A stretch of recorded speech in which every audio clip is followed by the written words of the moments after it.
তো কেন বাবু কি করে শেষ হইল? তা বলছে আপনি রওনা দিয়েছেন কখন? আমি তো বাবু ফজরের নামাজ পড়েই তারপরে এসেছি। বলছে আমরা তো সে তাহাজ্জুদ পড়ি কাম ছেড়ে ফেলেছি।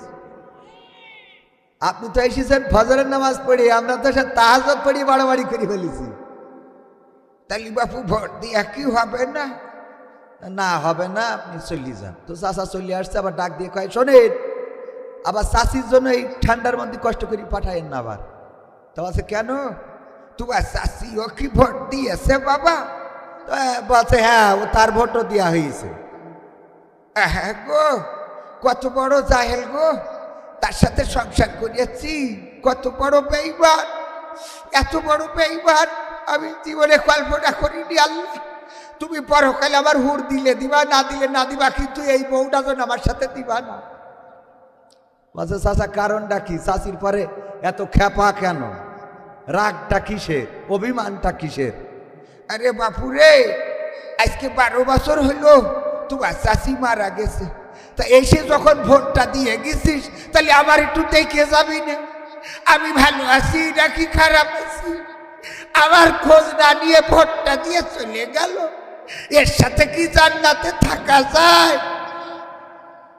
নোয়াখালীতে একবার এসে একটা গান গেয়ে জুতো পায়ে দিয়ে কায়দা ছিল না। আরে বাবা, সে আগান বাগান দিয়ে সিএনজিতে করে পার করল অনেক আগে। এটা দ্বিতীয় স্বাধীনতার আগের ঘটনা। হ্যাঁ, হোন্ডা করে নিয়ে আসেন, কিন্তু একবার সিএনজিতে করে পার করে দিছিল। যে গানটা গাওয়ার জন্য সেই গানটা একটু মডিফাই করেছি, শোনাবো আপনাদের? শোনাবো? এই গানটা লিখেছিলাম মনে হয় 2014, 15, 16 দিকে। তার মানে বুঝে নিবেন যে গানটা কি কেমন ছিল, কেন আমার সিএনজিতে করে তাড়াইল। গণতন্ত্র চিনি না আমি, জানি না গণতন্ত্র, গণতন্ত্র দেখিনি আমি, শুনেছি গণতন্ত্র। গণতন্ত্র শুনেছিলাম, ঠিক কিনা? ঠিক না বে ঠিক? গণতন্ত্র কি আসলে ছিল? চাচা গিয়েছে ভোট দেওয়ার জন্য, যাওয়ার পরে বলতেছে বাবা আমার নম্বরটা কত একটু দেখে দাও তো বাবা। অনেক কষ্ট করে আসলাম বাবু, ভোটটা দেবো তাই। বলছে চাচা কষ্ট করে আসলেন, আপনার ভোট তো দেওয়া শেষ। তো কেন বাবু কি করে শেষ হইল? তা বলছে আপনি রওনা দিয়েছেন কখন?